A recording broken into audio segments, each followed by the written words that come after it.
continue to showcase Jacksonville in a destination for decades to come. First, the project brings a JCEP goal, a commitment translating to millions of dollars. At 25%, the last calculation I had was over $100 million.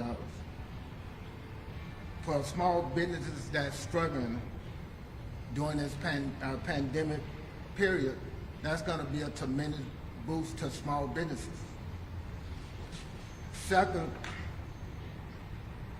this allows minorities owners to have opportunities that have not been presented in Jacksonville for over the last 50 years.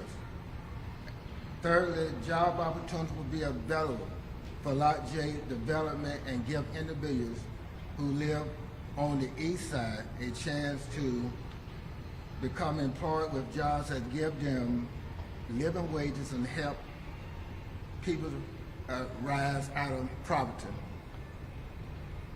We also should recognize that this project is the first step in revitalizing the east side. And why I say the east side, because that's the neighbor of Lot J. The strong commitment from the Cordis Company and the Jaguar will make that happen, along with the city and revitalizing the east side. In my opinion, this could singularly be one of the greatest opportunities I have seen in Jacksonville in my lifetime. To pass this up would be a huge failure to the leadership in this city. And saying that, I'm going to allow my colleagues from right to left to say a couple words, and I allow one of the pastors to come up and kind of close it for us. Thank you. Ms. Jackson, please. Thank you, Councilman Gaffney. I first stand before you to say I am in here with solidarity for Councilman Gaffney and his desire to give voice to the residents of District 7. I further stand to say that I have not made any firm decisions on the opportunity before us with Lot J relative to the city's role in that. But I also have a kind of unique role because I'm a council member for District 10, but I was also a school board member that represented City Council's District 7 and 8. I believe together we can make certain that we have a both-and moment in Jacksonville if this were to come to fruition. What do I mean by that? By all means, first and foremost, we must address the infrastructure, i.e. septic tank needs, and others of our neighbors. That's what we're called to do. And if at the same time we create an opportunity to expand development and opportunities that encourage our young people, millennials and Gen Z, to return to Jacksonville because they believe we are a city that's committed to inclusiveness and attracted to them, at the same time making certain that our neighbors every day are not taken advantage of, at the same time making certain that we don't further indebt future generations to create an opportunity that we cannot provide for the everyday needs. Again, I stand in solidarity with Councilman Gaffney in his voice and his advocacy. And I would tell our neighbors, make certain your voices in this process. You know, the answer must not be a no to anything all the time. The answer must be how we create shared visions in Jacksonville to take care of our needs, infrastructure, septic tanks, and have positive growth and development for today and also for going forward. Thank you. Good morning. I'm here in unity and standing for District 7, 8, 9, and 10. We understand the issues that are in all of our communities, whether it's crime, whether it's infrastructure, whether it's jobs. And today, we're standing for all districts, as well as the district specifically on the north side of town. I am a native of Jacksonville. I've lived in every part of town. I know what the issues are, and I understand what Jacksonville needs. I have my fingers on the pulse. But today, as we stand with Councilman Gaffney, we want some of those economic developments to not only overflow in District 7, but 7, 8, 9, and 10. Because whatever happens in 7, it happens in all of our districts. We understand that there are churches, there are businesses, and during this pandemic, we realize we need to strategically plan and be intentional about what we do for our community.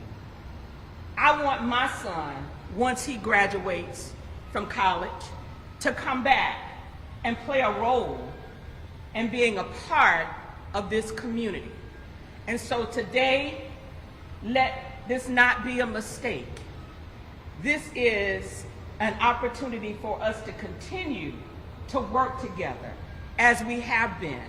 But today, we are making a statement to let the community know not one person speaks for 7, 8, 9, and 10, is that we all work together and understand the economic development by being intentional. Good morning. I stand with Councilman Gaffney. You know, until every neighborhood is safe and every neighborhood is growing, no neighborhood is growing. I believe that Lot J can be a game changer for all of Jacksonville. And I'm here to stand to say, not only for Lot J to be a game changer, let's make sure all the neighborhoods get what they need. So not only Lot J, but let's talk about infrastructure. Let's talk about jobs. Let's talk about economic development. So I stand with Councilman Gaffney and all my council members say, I think Lot J will be a game changer, but also I think we need to have a game changer for all the communities of Jacksonville. Thank you and God bless. I'm going to ask Pastor Brisbane to step up. He's going to speak for all the ministers that's here today as well as the one that's not. Could we get your first and last name, Pastor? Terrence Brisbane Sr. Good morning, and I too stand with Councilman Gaffney, and this is a wonderful opportunity for our city. When we look at everything that we've been through over this past year, this has been a rough year. We were all looking for it after this, especially when it comes to our economic development, to have an after this, after what we've been through, social justice reform that we've had this year, a lot of things with the pandemic that we dealt with this year. Now it's time for our city to get back on track and begin to move forward. We have congregants who've been out of work, who lost hours on their job. We have contractors in our churches who have not had as many jobs as they normally do. This stands as another opportunity to employ them again.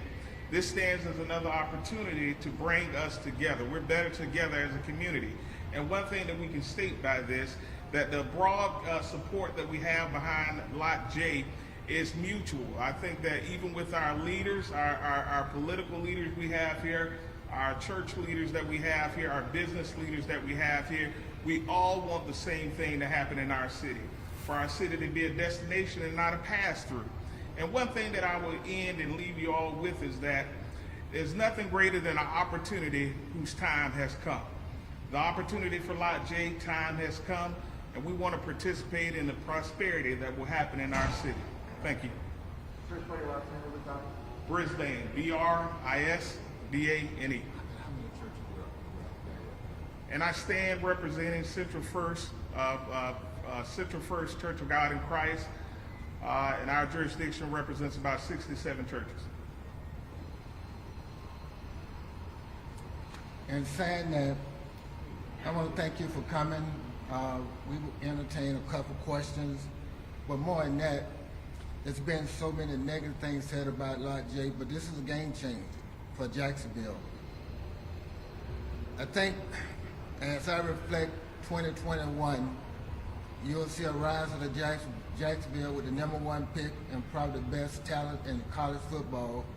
If somehow I could convince my colleagues to think up and the city of Jacksonville to look at the big picture, it's going to be an opportunity that everybody will win together. So thank y'all for coming, and we'll entertain a couple questions. Councilman, the local NAACP has criticized the project, saying all it does really is enrich billionaires and team owners and bring a bunch of minimum wage jobs. Could you respond to that? Yeah, I'd be glad to. First of all, Mr. Khan or the Jaguars themselves is putting just as much as just as much as the city's putting in. Anytime you can get a guy who's willing to put in about $250 million his own money, you heard of the 3 Ps: public-private partnership. That's what this is, and we all in this together. So I don't think that it's going to just enhance him. This long-term going to enhance the city of Jacksonville and surrounding areas, because as Lot J grow, other opportunities going to follow. Here go this billionaire who you just talked about, who have made it public say he's going to put a 4 seasons in the years to come.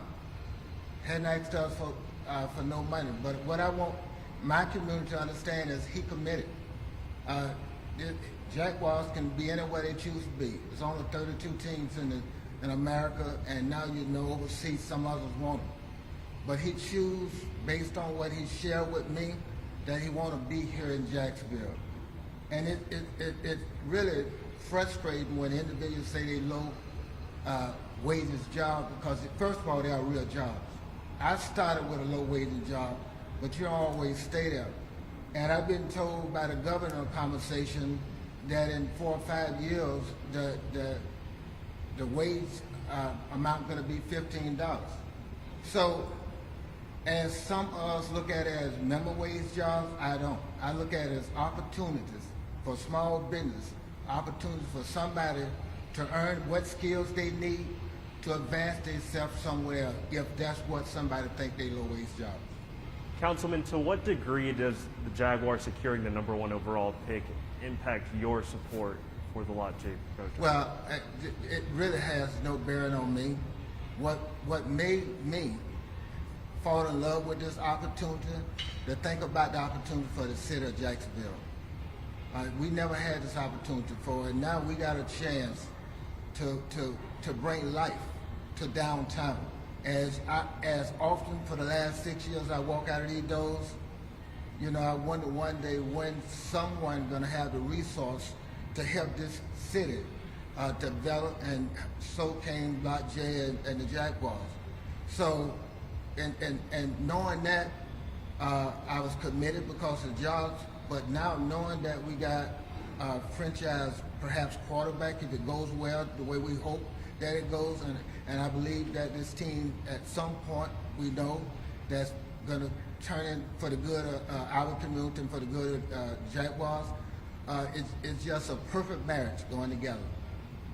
Councilman, there are a number of years where the Jaguars have not played 8 home games here in Jacksonville, 8 regular season home games in Jacksonville. They played 8 here because of the pandemic. If this is an entertainment district, how have you spoken with Mr. Khan or spoken with the Jaguars about them playing all 8 games here if this Lot J is the way to bring people to downtown? And I spoke to Mr. Langton more than Mr. Shah Khan, and I would say this: the Jaguars is committed to Jacksonville. That's why Lot J is so important. You wouldn't have to take your team somewhere else to try to meet some of your financial needs if you had it all in Jacksonville. And that's from him, and that's my opinion. So if we continue to develop downtown, continue to develop the city of Jacksonville, and then that's going to increase sales. It will make a franchise that's part of the lowest percentage in the NFL become more stable and want to play more at home. Because the lack of growth here and infrastructure here, we force business people, not just the Jaguar, we force them to seek elsewhere to strengthen their profit. And so I say this, that if we continue to do what we need to do as leaders, I think what's happening in Lot J in downtown will take care of the Jaguars' long-term future. Right, but to follow up on that, other small markets in the NFL are not consistently playing games overseas in London or in Mexico City. So what makes Jacksonville different? And I disagree, because if you look at it every year for the last 4 or 5 years, it's been numerous of teams going over there, not just us. It's been numerous of teams going to Mexico and everywhere else. The difference is the Jaguars are the only team in the NFL that's consistently going year over year. So what, I guess my question is that what, is it not counterintuitive if the Jaguars are not playing all 8 games here if they're not playing all 8 games here, how are we gonna get people, how is this gonna help to get people downtown? If you're not playing all these games where. Here again, if we, the city of Jacksonville, does its job, continue to grow the footprint of downtown, and Lot J and other businesses around, I believe that Jaguars, he have made a strong commitment by investing money in personal team. He had made an investment in Lot J. As a business person, I'm not leaving if the investment of my community surround me with what I'm putting in. And so I feel comfortable to tell you, allow us as leaders to continue to do our job, and Jaguars will become more stable and playing more games here.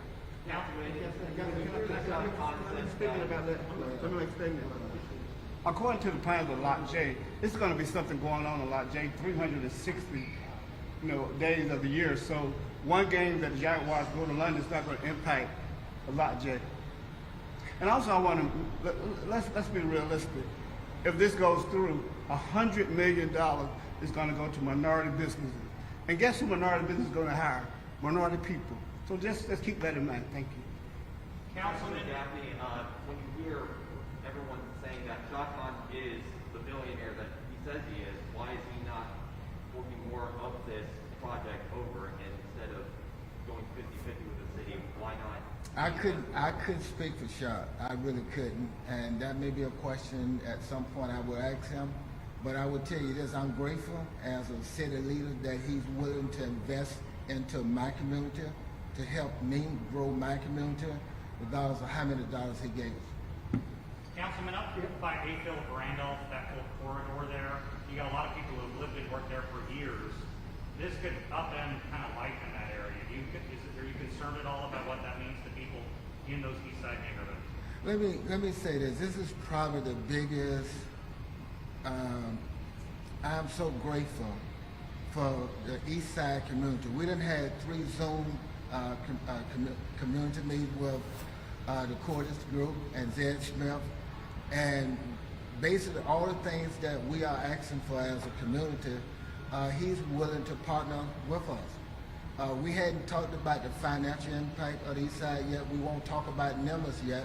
I think it's more important to try to get my colleagues in this city to move forward and help us pass this particular ordinance, so we could begin to talk about what a blessing, my dream, and what this community dream on 8 Fields Randolph.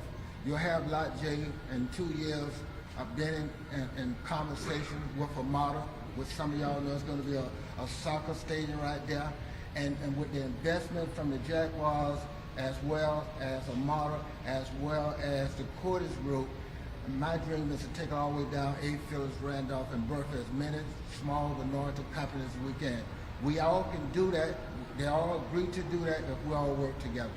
Councilmember Let me take one moment. I was going to ask Councilmember Jackson, the next few weeks, what are you hoping to see, or what would you need to see in order to give a vote of confidence for this project? I need to see a definite return on investment for our neighbors, and the return on investment for me means what are we going to be able to free up in our budget to make certain first that we're taking care of infrastructure and other needs that we have. And I rely heavily on the council auditors, I do.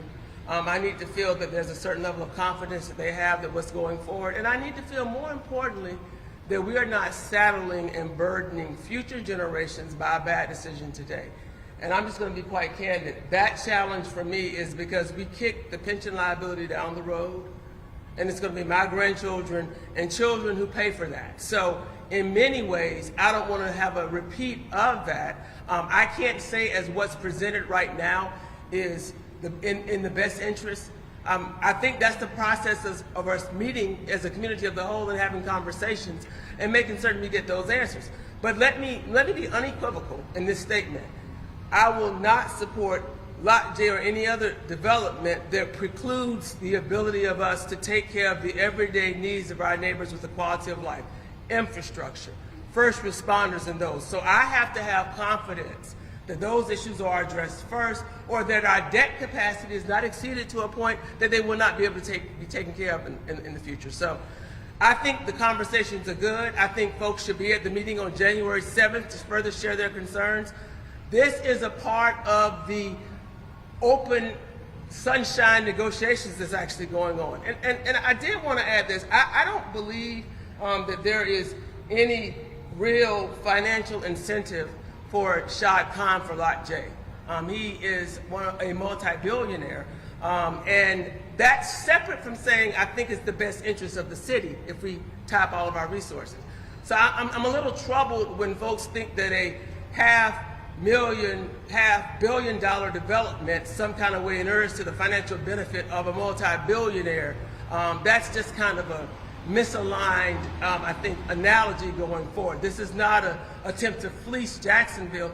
We are up here to make certain Jacksonville is not fleeced. That's our role as elected council members. But again, if you can offload the liability for the mitigation and cleanup of Lot J to the developer, if you can have future indemnification for any future litigation brought on Lot J to the developer, that's a return on investment that's incalculable, because you can bet your bottom dollar that folks will always sue the city because we are the deep pockets. But to have indemnification and development going forward with that, I'm very encouraged by that. Again, if first the numbers show that we're able to take care of the needs we're charged to do first, infrastructure, first responders, and quality of life.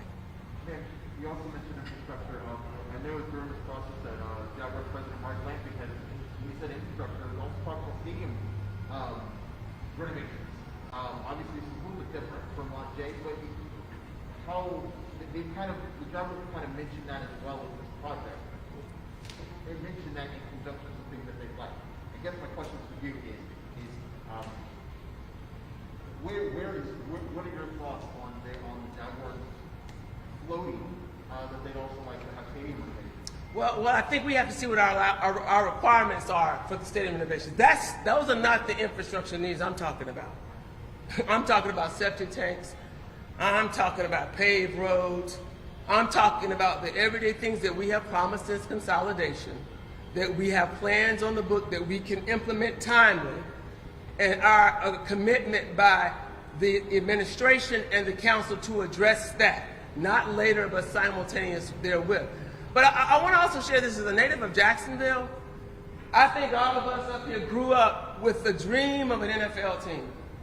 I'm 54 years old. Most of my tender years in Jacksonville were with the pursuit of an NFL team. And so I am very encouraged that we have one. And separate from Lot J is doing what we need to do to make certain that that dream that was actualized remained fulfilled. Okay? That's my commitment to that. I don't like that it's tangled. You know, there are a set of obligations we have relative to the Jaguars and the stadium, and then there's this idea of an entertainment district that's on Lot J that's really separate from that, but they've been interspersed and commingled right now. So keeping them separate, but again, taking care of our neighbors' everyday needs first. Now, are you worried at all if this Lot J deal does go through? Are you worried that you will be able to either handle those infrastructure needs either at the same time, or do you think they will be placed on the back burner for? I'll need assurance that they're handled, that it's a simultaneous, it's a common look. We're not charged to do Lot J, we're charged to take care of infrastructure. So for me, that doesn't fall second, and I have not received any indications from the administration that it's going to fall second. But we do have a debt capacity in Jacksonville, and I can't make certain that we're at our debt limit on an entertainment district that puts us at a disadvantage on taking care of the everyday needs. Again, this is a both-and moment. Either you can do both, or you can do neither. And that's the vision that we have to see in Jacksonville. I think what we have the will to do collectively, to take care of everyday neighbors as well, we can do. But if we don't have the collective will to put the resources where they are required to go first, and then have a vision on growth, then we won't do it. And thank you. No, go ahead, sir. We'll close All out. right, thank you, Councilman Gaffney, for recognizing me. My question has to do with the retention pond. You know, the TV tower that's there, will that have to be relocated? And if so, who's going to be paying for that? Also, you know, we're in the middle of just getting a resiliency officer. And then the other thing, we may not be able to answer those questions, but at the same time, is the message to the entire city is that if you have a retention pond, you can fill it in and expand your business. And Do you have any answers to those? Well, I would say this to you. I am not smart enough to answer those questions. You're going to have to ask somebody for the Codis Group, perhaps the city of Jacksonville, or what I would do. Well, the City Council Resiliency Committee. When I'm not part of that, but I can get the answer for you if that's something you want to know. I see you often, so let me get those answers for you. Mr. Gaffney. Yes, One ma'am. more question. So are any of you planning on creating any proposals or amendments to the bill? And if so, what are those proposed amendments? And also, the timeline on this project is coming up with only one more scheduled committee meeting. Has there been any guarantee from the Jaguar side or the city side to continue this deal if more committee meetings are scheduled? As I believe last time we met, President Lampkin said that if this gets pushed back more, then the deal is off. Well, I can't speak for my other colleagues. They got to speak on how many times they met with the Jacksonville or with the city auditors over the last couple of weeks. I would tell you that most of us been on vacation. This is the first time that I decided to speak for this project. My hope is that others who may have some concern, other of my colleagues may have some concerns, will continue to have dialogues with the Jaguars as well with the city administration, so we can get to a point where come January 7th, we're ready to vote it up or down. I don't want to see us kick it down the curb. I don't know if you guys want to add to y'all meetings or what you done did the last couple of days. Well, I do believe that consistent with the committee of the whole meetings that our council president has started, which I think is very responsive to this issue, he has made assurances publicly that all council members' questions will be answered, right? Now, are they answered to your 100% satisfaction? That's called a negotiation, that's different. But I believe that I encourage the public to come on January 7th. I encourage them to share public comments on January 7th. And I believe going forward, I know I still have outstanding questions. I think many of our colleagues do. I think that's going to be a very informative meeting. And there is no arbitrary timeline. I will never be forced to vote in favor of anything that I don't feel that's in the best interest of our neighbors or I have my questions answered. And I believe there are many on the council who are going to feel a similar way. Excuse me, I have a question. I would say that I think in terms of the council that we've had several meetings to address our concerns on both sides where the Jaguars have been in our meetings. So, going forward, we feel like we don't need to rush the discussions, and we have been apart. As you all know, we've had several meetings over the last couple of months, and we will not, make any decisions until we feel comfortable, as our colleagues have said.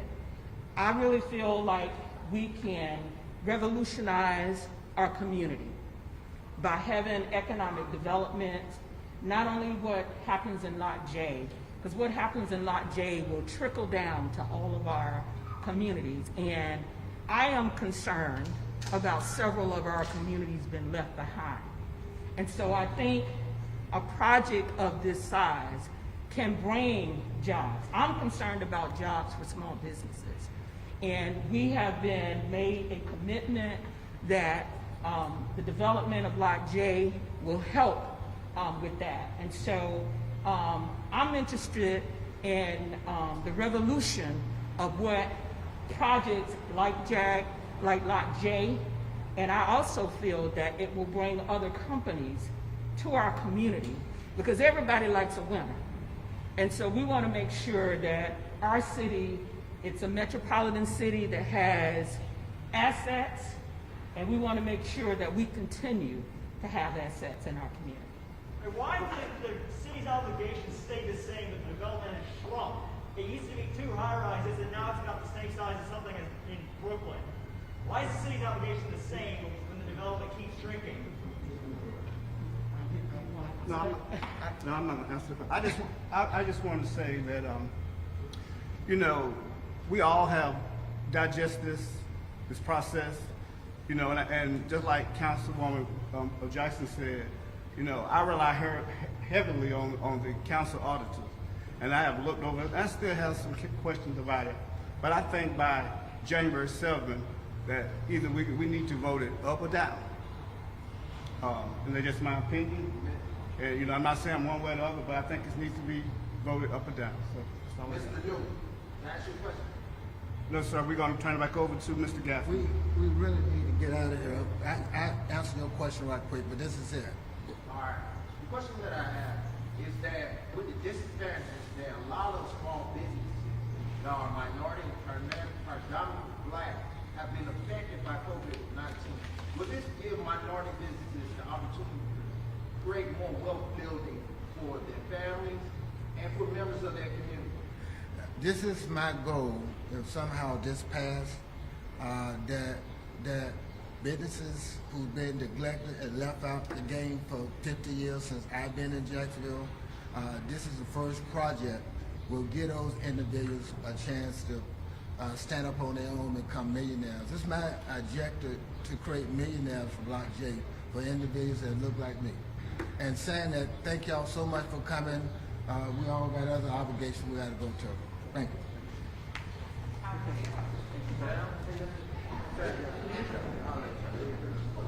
gotta go.